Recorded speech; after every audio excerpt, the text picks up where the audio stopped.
यकीनन एक बड़ा अफसरदा दिल के साथ हम खड़े हैं, बड़ी तकलीफ दह सूरत हाल में खड़े हैं। For the first time prime minister of Pakistan has been charged. It's a sad day in the history of Pakistan.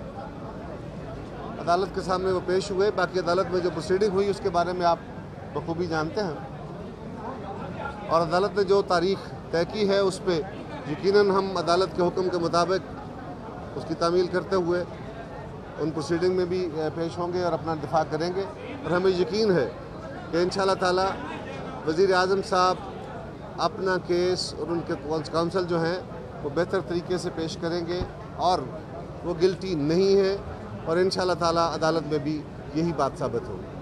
पहली बात तो ये कि ये शायद लोगों की ख्वाहिश थी, आज यही होना था जो हुआ है। कब तक चल सकती है, लेकिन मेरा ख्याल देखिए ये डिपेंड करता है कि क्या लिस्ट ऑफ विटनेस जो पेश होगी उसमें कितने गवाह होंगे और कितना टाइम कंज्यूम करेगी। तो गुजारिश है इसमें कोई बहुत ज़्यादा लंबा टाइम तो नहीं लगेगा, लेकिन एक प्रिंसिपल ऑफ नेचुरल जस्टिस के तहत उनको एक प्रॉपर मौका दिया जाएगा। बाकी रहेगा कि इसका जो है फॉलो आउट क्या होगा। आज की जो चार्जशीट मुरतब हुई है, मुझे वो बहुत ज़्यादा सीरियस चार्जेस नहीं लग रहे, ठीक है ना। कंटेम्प्ट की बात तो है लेकिन सीरियस चार्जेस नहीं है।